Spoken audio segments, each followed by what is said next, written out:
कहानी love marriage. करतारे दियां दो धीआं मनमीत ते गुरप्रीत ਅਤੇ एक पुत्र शमशेर सिंह सी। अपने सारे ਧੀਆਂ ਪੁੱਤਰਾਂ ਨੂੰ ਉਸਨੇ बड़े प्यार ਅਤੇ ਲਾਡ ਨਾਲ ਪਾਲਿਆ ਪੋਸਿਆ ਅਤੇ ਪੜ੍ਹਾਇਆ ਲਿਖਾਇਆ ਸੀ। ਕਾਲਜ ਟਾਈਮ ਦੌਰਾਨ ਸ਼ਮਸ਼ੇਰ ਨੇ ਆਪਣੇ ਨਾਲ ਹੀ ਪੜ੍ਹਾਈ ਕਰਦੀ ਇੱਕ ਲੜਕੀ ਨਵਨੀਤ ਨੂੰ ਆਪਣੇ ਜੀਵਨ ਸਾਥਣ ਵਜੋਂ ਚੁਣ ਲਿਆ। ਭਾਵੇਂ ਕਿ ਸ਼ਮਸ਼ੇਰ ਪਤਾ ਸੀ ਕਿ ਲੜਕੀ ਦੇ ਪਰਿਵਾਰ ਵਾਲੇ ਛੇਤੀ ਮੰਨਣ ਵਾਲੇ ਨਹੀਂ ਹੈ ਅਤੇ ਉਸਦੇ ਬਾਪ ਨੇ ਵੀ ਨਹੀਂ ਮੰਨਣਾ, ਪਰ ਫਿਰ ਵੀ ਉਹ ਆਪਣੀ ਜਿੱਦ ਤੇ ਅੜਿਆ ਰਿਹਾ ਅਤੇ ਨਵਨੀਤ ਨਾਲ ਵਿਆਹ ਕਰਵਾਉਣ ਲਈ ਕੋਈ ਨਾ ਕੋਈ ਸਕੀਮ ਲਗਾਉਂਦਾ ਰਹਿੰਦਾ। ਇੱਕ ਦਿਨ ਉਸਨੇ ਆਪਣੇ ਬਾਪ ਕਰਤਾਰੇ ਸਿੰਘ ਨਾਲ ਇਸ ਬਾਰੇ ਗੱਲਬਾਤ ਕੀਤੀ। ਕਰਤਾਰ ਪਹਿਲਾਂ ਤਾਂ ਜਰਾ ਨਾਰਾਜ਼ ਹੋ ਗਿਆ, ਪਰ ਫਿਰ ਸ਼ਮਸ਼ੇਰ ਦੀ ਮਾਂ ਵੱਲੋਂ ਹਾਂ ਕਹਿਣ ਤੇ ਉਹ ਵੀ ਰਾਜੀ ਹੋ ਗਿਆ। ਮਾਂ ਨੇ ਵੀ ਪੁੱਤ ਨੂੰ ਪੂਰੀ ਹੱਲਾਸ਼ੇਰੀ ਦਿੱਤੀ ਕਿ ਕੋਈ ਨਾ ਪੁੱਤ, ਅਸੀਂ ਕਿਹੜਾ ਕੋਈ ਗਲਤ ਕੰਮ ਕੀਤਾ ਹੈ, ਪਿਆਰ ਹੀ ਤਾਂ ਕੀਤਾ ਹੈ। ਫਿਕਰ ਨਾ ਕਰ, ਇਸ ਘਰ ਦੀ ਨੂੰਹ ਤਾਂ ਹੁਣ ਨਵਨੀਤ ਹੀ ਬਣੂਗੀ, ਭਾਵੇਂ ਕੱਢ ਕੇ ਕਿਉਂ ਨਾ ਲਿਆਉਣੀ ਪਵੇ। ਬਸ ਮਾਂ ਦੀਆਂ ਇਹਨਾਂ ਗੱਲਾਂ ਨੇ ਹੀ ਸ਼ਮਸ਼ੇਰ ਨੂੰ ਸਿਰੇ ਚੜਾ ਦਿੱਤਾ ਅਤੇ ਉਹ ਵੀ ਭੁੱਲ ਗਿਆ ਕਿ ਉਸਦੇ ਘਰ ਵਿੱਚ ਹੀ ਉਸਦੀਆਂ ਦੋ ਭੈਣਾਂ ਜਵਾਨ ਬੈਠੀਆਂ ਹੋਈਆਂ ਹਨ। ਜੇਕਰ ਉਹ ਇਸ ਤਰ੍ਹਾਂ ਘਰ ਵਿੱਚ ਕੋਈ ਵੀ ਪੁੱਠੀ ਸਿੱਧੀ ਸੋਚ ਸੋਚਦਾ ਹੈ ਤਾਂ ਉਸਦਾ ਅਸਰ ਮਨਮੀਤ ਅਤੇ ਗੁਰਪ੍ਰੀਤ ਦੇ ਭਵਿੱਖ ਦੀ ਜ਼ਿੰਦਗੀ ਤੇ ਪੈ ਸਕਦਾ ਹੈ। ਖੈਰ, ਸਮਾਂ ਬੀਤਿਆ ਤੇ ਕਾਫੀ ਲੜਾਈਆਂ ਝਗੜਿਆਂ ਤੋਂ ਬਾਅਦ ਰਾਜੀਨਾਮਾ ਵਿੱਚੋਂ ਹੁੰਦਾ ਹੋਇਆ ਦੋਵਾਂ ਪਰਿਵਾਰਾਂ ਦਾ ਮੇਲ ਹੋ ਗਿਆ ਅਤੇ ਸ਼ਮਸ਼ੇਰ ਸਿੰਘ ਦਾ ਵਿਆਹ ਨਵਨੀਤ ਨਾਲ ਕਰ ਦਿੱਤਾ। ਸਮਾਂ ਬੀਤਿਆ ਤਾਂ ਘਰ ਵਿੱਚ ਖੁਸ਼ੀ ਵਾਲਾ ਮਾਹੌਲ ਬਣਿਆ ਰਿਹਾ ਅਤੇ ਸਾਰਾ ਪਰਿਵਾਰ ਬੜੀ ਸੋਹਣੀ ਜ਼ਿੰਦਗੀ ਜਿਉਣ ਲੱਗ ਪਿਆ। ਸਭ ਕੁਝ ਬੜਾ ਵਧੀਆ ਚੱਲ ਰਿਹਾ ਸੀ, ਸਾਰੇ ਬਹੁਤ ਸੁਖੀ ਸਨ। ਇੱਕ ਦਿਨ ਅਚਾਨਕ ਘਰ ਵਿੱਚ ਪੁਲਿਸ ਆ ਗਈ। ਇੰਸਪੈਕਟਰ, ਕਰਤਾਰ ਤੇ ਸ਼ਮਸ਼ੇਰ ਸਿੰਘ ਕਿੱਥੇ ਨੇ? ਜਲਦੀ ਪੇਸ਼ ਕਰੋ। ਕਰਤਾਰੇ ਦੀ ਘਰਵਾਲੀ ਬੋਲੀ। ਕੀ ਗੱਲ ਹੋ ਗਈ ਜੀ? ਉਹ ਘਰ ਨਹੀਂ ਹਨ, ਖੇਤਾਂ ਨੂੰ ਪਾਣੀ ਲਾਉਣ ਗਏ ਹਨ ਅਤੇ ਕੁਝ ਦੇਰ ਤੱਕ ਆਉਣਗੇ। ਪਰ ਗੱਲ ਕੀ ਹੋਈ ਹੈ? ਇੰਸਪੈਕਟਰ, ਦੋਹਾਂ ਦੇ ਖਿਲਾਫ ਪੁਲਿਸ ਕੋਲ ਸ਼ਿਕਾਇਤ ਪੁੱਜੀ ਹੈ ਅਤੇ ਗੁਪਤ ਕੀਤੀ ਗਈ ਕਾਰਵਾਈ ਤੋਂ ਸਾਬਤ ਹੁੰਦਾ ਹੈ ਕਿ ਇਹਨਾਂ ਦੋਵਾਂ ਪਿਓ ਪੁੱਤਾਂ ਨੇ ਨਾਲ ਦੇ ਪਿੰਡ ਦੇ ਸਰਪੰਚ ਜਾਗੀਰ ਸਿੰਘ ਦੇ ਪੁੱਤਰ ਦੀ ਹੱਤਿਆ ਕੀਤੀ ਹੈ। ਬਾਕੀ ਗੱਲ ਥਾਣੇ ਤੇ ਅਦਾਲਤ ਵਿੱਚ ਕੀਤੀ ਜਾਵੇਗੀ। ਜਲਦੀ ਪੇਸ਼ ਕਰੋ ਦੋਹਾਂ ਨੂੰ, ਨਹੀਂ ਤਾਂ ਸਾਨੂੰ ਮਜਬੂਰੀ ਵਸ ਤੁਹਾਡੇ ਵਿੱਚੋਂ ਕਿਸੇ ਨੂੰ ਨਾਲ ਥਾਣੇ ਲਿਜਾਣਾ ਪਵੇਗਾ। ਮਨਮੀਤ ਅਤੇ ਗੁਰਪ੍ਰੀਤ ਸਭ ਕੁਝ ਦਰਵਾਜ਼ੇ ਦੇ ਓਹਲੇ ਹੋ ਕੇ ਸੁਣ ਰਹੀਆਂ ਸਨ। ਪਿੰਡ ਵਿੱਚ ਪਹਿਲੀ ਵਾਰ ਹੋਇਆ ਸੀ ਕਿ ਕਰਤਾਰੇ ਦੇ ਘਰ ਪੁਲਿਸ ਆਈ ਹੋਵੇ ਤੇ ਮਾਮਲਾ ਵੀ ਹੱਤਿਆ ਦਾ ਹੋਵੇ। ਇਹ ਕਿੰਜ ਹੋ ਸਕਦਾ ਹੈ ਕਿ ਇਸ ਪਰਿਵਾਰ ਦੀ ਜਿੰਨੀ ਇੱਜ਼ਤ ਸਾਰਾ ਪਿੰਡ ਕਰਦਾ ਹੈ, ਉਨੀ ਤਾਂ ਪਿੰਡ ਦੇ ਸਰਪੰਚ ਦੀ ਵੀ ਨਹੀਂ ਕਰਦਾ ਸੀ। ਆਖਰ ਕੌਣ ਹੈ ਜਿਸਨੇ ਇਹ ਕਾਤਲ ਜਿਹਾ ਸੰਗੀਨ ਇਲਜ਼ਾਮ ਕਰਤਾਰੇ ਅਤੇ ਉਸਦੇ ਮੁੰਡੇ ਖਿਲਾਫ ਲਗਾ ਦਿੱਤਾ? ਨਾਲੇ ਸਰਪੰਚ ਜਾਗੀਰ ਸਿੰਘ ਦੇ ਮੁੰਡੇ ਮਰੇ ਨੂੰ ਤਾਂ ਹਜੇ 3 ਮਹੀਨੇ ਹੋ ਚੱਲੇ ਨੇ। ਪੁਲਿਸ ਕਿਸ ਆਧਾਰ ਤੇ ਇਹ ਗੱਲ ਕਰ ਰਹੀ ਹੈ? ਘਰ ਦੇ ਬਾਹਰ ਪਿੰਡ ਦੇ ਲੋਕ ਜੁੜਨੇ ਸ਼ੁਰੂ ਹੋ ਗਏ। ਇੰਨੇ ਨੂੰ ਕਰਤਾਰਾ ਤੇ ਉਸਦਾ ਮੁੰਡਾ ਵੀ ਟਰੈਕਟਰ ਟਰਾਲੀ ਲੈ ਕੇ ਆ ਗਿਆ। ਘਰ ਦੇ ਬਾਹਰ ਪੁਲਿਸ ਦੀਆਂ ਗੱਡੀਆਂ ਅਤੇ ਲੋਕਾਂ ਦੀ ਭੀੜ ਦੇਖ ਕੇ ਦੋਵੇਂ ਪਿਓ ਪੁੱਤ ਹੈਰਾਨ ਰਹਿ ਗਏ। ਭੀੜ ਨੂੰ ਚੀਰ ਕੇ ਇੱਕਦਮ ਅੰਦਰ ਗਏ ਤਾਂ ਅੰਦਰ ਪੁਲਿਸ ਦੀ ਪੂਰੀ ਫੌਜ ਤਾਇਨਾਤ ਸੀ। ਕੀ ਗੱਲ ਹੋ ਗਈ ਇੰਸਪੈਕਟਰ ਸਾਹਿਬ? ਕਰਤਾਰੇ ਨੇ ਪੁੱਛਿਆ। ਗੱਲ ਤਾਂ ਮੇਰੇ ਨਾਲੋਂ ਜ਼ਿਆਦਾ ਤੁਹਾਨੂੰ ਪਤਾ ਹੋਣੀ ਚਾਹੀਦੀ ਹੈ ਕਰਤਾਰ ਸਿੰਘ ਤੇ ਸ਼ਮਸ਼ੇਰ ਸਿੰਘ ਜੀ। ਜੇ ਨਹੀਂ ਤਾਂ ਚੱਲੋ ਥਾਣੇ, ਉੱਥੇ ਜਾ ਕੇ ਚੇਤਾ ਆਓ ਕਿ ਦੋਵੇਂ ਪਿਓ ਪੁੱਤਾਂ ਨੇ ਕਿਹੜੇ ਚੰਨ ਚਾੜੇ ਨੇ। ਹਨੇਰ ਸਾਈ ਦਾ, ਕਰਤਾਰ ਦੀ ਘਰਵਾਲੀ ਬੋਲੀ। ਨਾ ਇੰਸਪੈਕਟਰ ਸਾਹਿਬ, ਇੰਜ ਨਾ ਕਹੋ। ਮੇਰੇ ਸਿਰ ਦਾ ਸਾਈ ਅਤੇ ਮੇਰਾ ਪੁੱਤ ਬੇਕਸੂਰ ਹਨ। ਇਹਨਾਂ ਕਿਸੇ ਨੂੰ ਨਹੀਂ ਮਾਰਿਆ। ਤੁਹਾਨੂੰ ਗਲਤ ਫਹਿਮੀ ਹੋਈ ਹੈ। ਇਹਨਾਂ ਨੂੰ ਥਾਣੇ ਨਾ ਲੈ ਕੇ ਜਾਓ। ਸਾਰੇ ਪਿੰਡ ਵਿੱਚ ਸਾਡੀ ਬੜੀ ਇੱਜ਼ਤ ਹੈ। ਜਿਹੜੀ ਗੱਲ ਕਰਨੀ ਹੈ ਇੱਥੇ ਕਰ ਲਓ। ਬਸ ਬੀਬਾ, ਕਾਨੂੰਨ ਦਾ ਟਾਈਮ ਨਾ ਵੇਸਟ ਕਰ, ਅਸੀਂ ਹੋਰ ਵੀ ਕੰਮ ਕਰਨੇ ਆ। ਮਾਮਲਾ ਕੋਈ ਛੋਟਾ ਮੋਟਾ ਹੁੰਦਾ ਤਾਂ ਅਸੀਂ ਆਪ ਆਉਂਦੇ ਹੀ ਨਾ। ਕਤਲ ਕੀਤਾ ਹੈ ਇਹਨਾਂ ਨੇ ਅਤੇ ਹੁਣ ਕਾਨੂੰਨ ਮੁਤਾਬਿਕ ਕਾਰਵਾਈ ਹੋਵੇਗੀ। ਚਲੋ ਓਏ ਮੁੰਡਿਓ, ਬਿਠਾਓ ਇਹਨਾਂ ਨੂੰ ਗੱਡੀ ਵਿੱਚ। ਇੰਸਪੈਕਟਰ ਨੇ ਸਿਪਾਹੀਆਂ ਨੂੰ ਹੁਕਮ ਚਾੜਿਆ ਕਿ ਕੁਝ ਹੀ ਪਲਾਂ ਵਿੱਚ ਪੁਲਿਸ ਦੀ ਗੱਡੀਆਂ ਧੂੜ ਉਡਾਉਂਦੀਆਂ ਅੱਖਾਂ ਤੋਂ ਓਹਲੇ ਹੋ ਗਈਆਂ ਤੇ ਪਿੰਡ ਦੇ ਲੋਕ ਵੀ ਘੁਸਰ-ਮੁਸਰ ਕਰਦੇ ਹੋਏ ਆਪੋ ਆਪਣੇ ਘਰਾਂ ਨੂੰ ਚੱਲ ਪਏ। ਇਸ ਗੱਲ ਤੋਂ ਕਰਤਾਰੇ ਦਾ ਪਰਿਵਾਰ ਅਤੇ ਸਾਰਾ ਪਿੰਡ ਡਾਢਾ ਹੈਰਾਨ ਸੀ ਕਿ ਕਰਤਾਰੇ ਦੇ ਖਿਲਾਫ ਸ਼ਿਕਾਇਤ ਕਰਨ ਵਾਲਾ ਤੇ ਇੰਨਾ ਵੱਡਾ ਇਲਜ਼ਾਮ ਲਗਾਉਣ ਵਾਲਾ ਕੌਣ ਹੋ ਸਕਦਾ ਹੈ। ਰਾਤ ਵੇਲੇ ਕਰਤਾਰੇ ਦੀ ਧੀ ਗੁਰਪ੍ਰੀਤ ਵੀ ਘਰੋਂ ਗਾਇਬ ਹੋ ਗਈ। ਬਿਨਾਂ ਕਿਸੇ ਨੂੰ ਕੁਝ ਦੱਸੇ ਪਤਾ ਨਹੀਂ ਉਹ ਕਿੱਥੇ ਚਲੀ ਗਈ। ਸਵੇਰ ਹੁੰਦਿਆਂ ਹੀ ਸਾਰਾ ਪਿੰਡ ਮੋਤਬਾਰ ਬੰਦਿਆਂ ਨੂੰ ਨਾਲ ਲੈ ਕੇ ਸਰਪੰਚ ਸਮੇਤ ਥਾਣੇ ਜਾ ਪਹੁੰਚਿਆ ਤਾਂ ਪਤਾ ਲੱਗਾ ਕਿ ਰਾਤੋਂ ਰਾਤ ਹੀ ਵਕੀਲ ਰਾਹੀਂ ਕਰਤਾਰੇ ਤੇ ਉਸਦੇ ਪੁੱਤਰ ਨੂੰ ਜ਼ਿਲ੍ਹਾ ਪੁਲਿਸ ਵੱਲੋਂ ਅਣਦੱਸੀ ਥਾਂ ਤੇ ਲਿਜਾਇਆ ਜਾ ਚੁੱਕਿਆ ਹੈ ਅਤੇ ਗੈਰ ਜ਼ਮਾਨਤੀ ਵਾਰੰਟ ਜਾਰੀ ਕਰਵਾ ਕੇ ਪੁਲਿਸ ਵੱਲੋਂ 20 ਦਿਨ ਦਾ ਰਿਮਾਂਡ ਲੈ ਲਿਆ ਗਿਆ ਹੈ। ਸਰਪੰਚ ਨੇ ਕਾਫੀ ਦਬਾਅ ਪਾ ਕੇ ਇੰਸਪੈਕਟਰ ਕੋਲੋਂ ਇਹ ਜਾਣਕਾਰੀ ਹਾਸਲ ਕਰ ਲਈ ਕਿ ਇਸ ਸਾਰੇ ਮਸਲੇ ਪਿੱਛੇ ਕਿਹੜਾ ਦਿਮਾਗ ਜਾਂ ਵਿਅਕਤੀ ਕੰਮ ਕਰ ਰਿਹਾ ਹੈ। ਉਸਦੇ ਅਤੇ ਸਾਰੇ ਪਿੰਡ ਦੇ ਸਮੇਤ ਸਰਪੰਚ ਦੇ ਪੈਰਾਂ ਹੇਠੋਂ ਜ਼ਮੀਨ ਖਿਸਕ ਗਈ ਜਦ ਪੁਲਿਸ ਅਫਸਰ ਨੇ ਦੱਸਿਆ ਕਿ ਕਰਤਾਰੇ ਤੇ ਉਸਦੇ ਪੁੱਤਰ ਦੇ ਖਿਲਾਫ ਸਬੂਤ, ਸ਼ਿਕਾਇਤ ਅਤੇ ਤੇਜ਼ੀ ਨਾਲ ਕਾਰਵਾਈ ਕਰਕੇ ਥਾਣੇ ਤੋਂ ਗਾਇਬ ਕਰਵਾਉਣ ਵਿੱਚ ਕਿਸੇ ਹੋਰ ਦਾ ਨਹੀਂ, ਉਸਦੀ ਛੋਟੀ ਧੀ ਗੁਰਪ੍ਰੀਤ ਦਾ ਹੱਥ ਹੈ। ਵੇ ਲੋਕੋ, ਮੈਂ ਤਾਂ ਕਿਹਾ ਸੀ ਕਰਤਾਰੇ ਨੂੰ, ਧੀ ਜੰਮ ਪਈ ਆ, ਹੁਣੇ ਗਲਾ ਘੋਟ ਕੇ ਮਾਰ ਦੇ ਇਸ ਨੂੰ, ਇਹ ਪੱਕਾ ਤੇਰੀ ਇੱਜ਼ਤ ਤੇ ਦਾਗ ਬਣੂਗੀ। ਉਹੀ ਗੱਲ ਹੋਈ, ਇਹ ਚੰਦਰੀ ਦਾ ਕਿਸੇ ਨੇ ਕੀ ਵਿਗਾੜਿਆ ਸੀ, ਜੰਮਦੀ ਮਾਰ ਹੀ ਕਿਉਂ ਨਾ ਦਿੱਤੀ।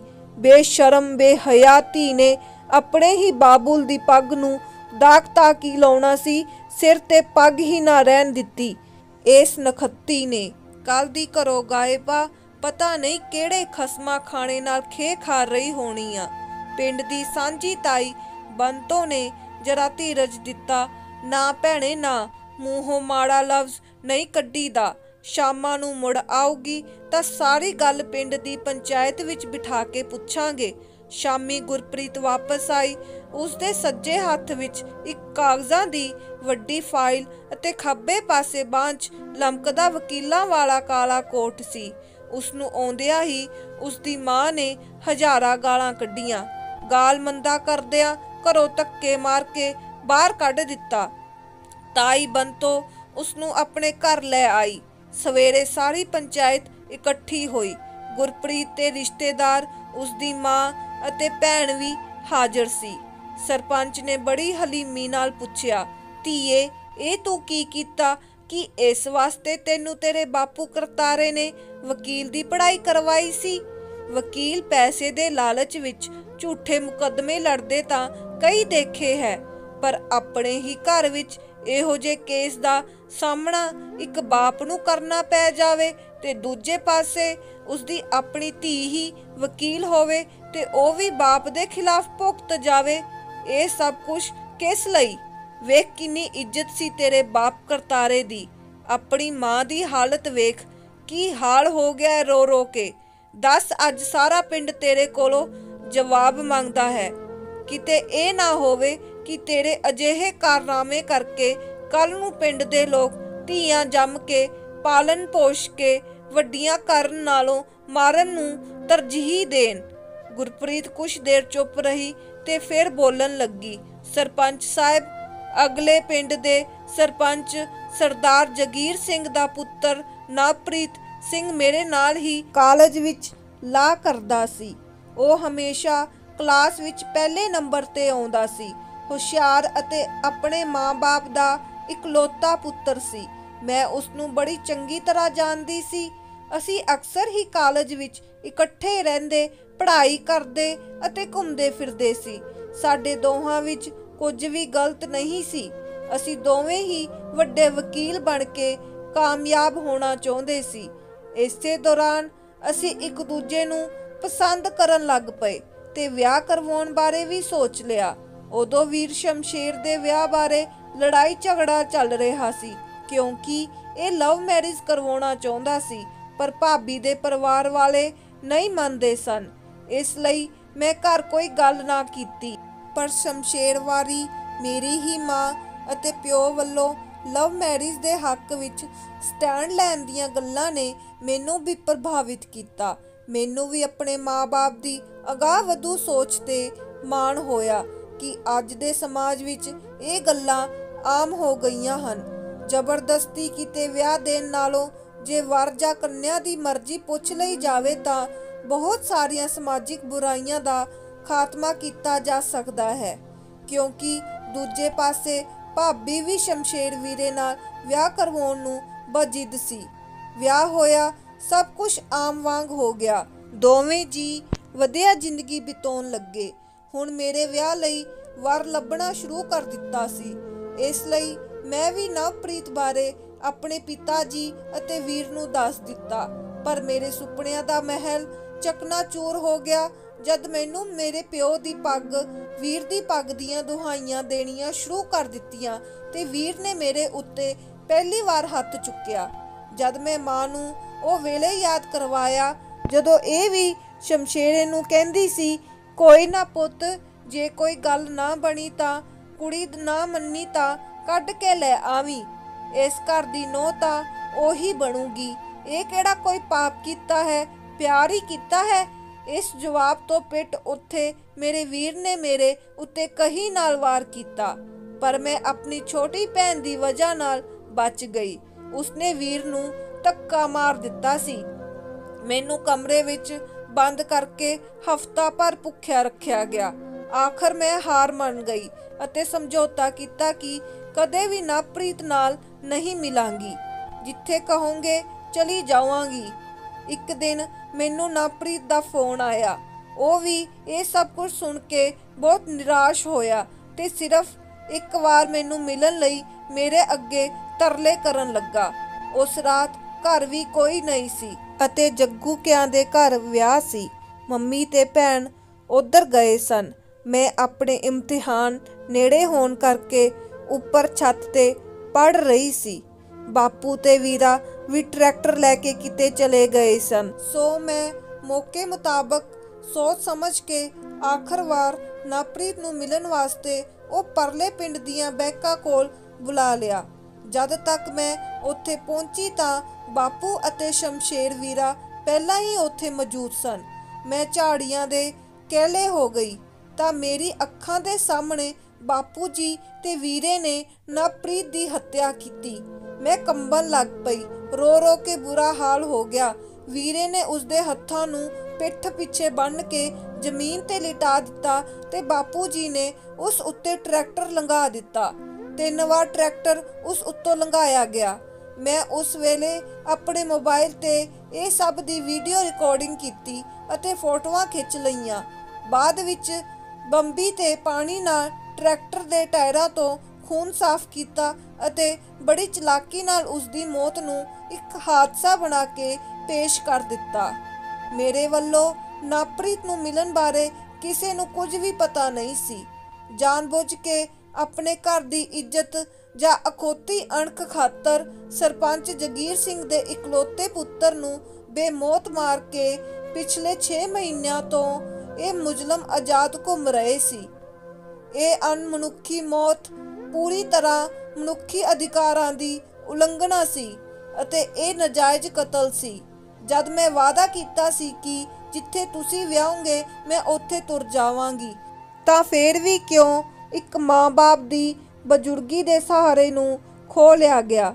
ਕਿਉਂ ਮੇਰੇ ਵੀਰ ਨੇ ਉਸ ਨੂੰ ਮੌਤ ਦੇ ਘਾਟ ਉਤਾਰ ਦਿੱਤਾ? ਕਿਉਂ ਮਾਂ-ਬਾਪ ਦੀ ਸੋਚ ਧੀਆਂ ਅਤੇ ਪੁੱਤਰਾਂ ਲਈ ਇੱਕੋ ਜਿਹੀ ਨਹੀਂ? ਕਿਉਂ ਲੜਕੀ ਦੀ ਲਵ ਮੈਰਿਜ ਤੇ ਇਤਰਾਜ਼ ਹੈ ਜਦਕਿ ਲੜਕੇ ਵਾਰੀ ਉਸ ਨੂੰ ਹੌਸਲਾ ਤੇ ਉਤਸ਼ਾਹ ਦਿੱਤਾ ਜਾਂਦਾ ਹੈ? ਇਹ ਡਬਲ ਸਟੈਂਡਰਡ ਕਿਉਂ? ਮੈਂ ਇੱਕ ਧੀ ਹੋਣ ਦੇ ਨਾਲ ਇੱਕ ਇਨਸਾਨ ਵੀ ਹਾਂ। ਕੀ ਸਰਪੰਚ ਜਗੀਰ ਸਿੰਘ ਵਾਸਤੇ ਇਨਸਾਫ ਨਾਮ ਦੀ ਕੋਈ ਚੀਜ਼ ਨਹੀਂ? ਉਸ ਨੂੰ ਇਨਸਾਫ ਦਿਵਾਉਣ ਲਈ ਮੈਂ ਕੇਵਲ ਸੱਚ ਦਾ ਸਾਥ ਦਿੱਤਾ ਹੈ ਅਤੇ ਦੋਸ਼ੀਆਂ ਨੂੰ ਸਜ਼ਾਵਾਂ ਦੇਣ ਤੱਕ ਇੱਕ ਸੰਘਰਸ਼ ਜਾਰੀ ਰੱਖਾਂਗੀ। ਜੇ ਅਜੇ ਵੀ ਤੁਹਾਨੂੰ ਲੱਗਦਾ ਹੈ ਕਿ ਮੈਂ ਕੁਝ ਗਲਤ ਕੀਤਾ ਹੈ ਤਾਂ ਆਪ ਜੀ ਪਿੰਡ ਦੇ ਮੋਤਬਾਰ ਹੋ, ਸਿਆਣੇ ਅਤੇ ਸੂਝਵਾਨ ਹੋ। ਜੋ ਕਹੋਗੇ ਮੈਂ ਮੰਨ ਲਵਾਂਗੀ। ਸਰਪੰਚ ਸਾਹਿਬ ਬੋਲਣ ਲੱਗੇ, ਧੀਏ ਤੇਰੀ ਦਲੇਰੀ ਸਿਰ ਮੱਥੇ ਹੈ। ਜੋ ਵੀ ਹੋਇਆ ਚੰਗਾ ਨਹੀਂ ਹੋਇਆ, ਪਰ ਅੱਜ ਸਾਨੂੰ ਸਾਡੇ ਸਮਾਜ ਨੂੰ ਬਦਲਣ ਦੀ ਲੋੜ ਹੈ ਕਿ ਹੁਣ ਹੋਰ ਇਨਸਾਨੀ ਕਦਰਾਂ ਕੀਮਤਾਂ ਨੂੰ ਛਿੱਕੇ ਤੇ ਨਾ ਟੰਗਿਆ ਜਾਵੇ। ਪਰਮਾਤਮਾ ਸਭ ਦਾ ਭਲਾ ਕਰੇ। ਆਖਰ ਪੰਚਾਇਤ ਉੱਠ ਗਈ। ਧੰਨਵਾਦ।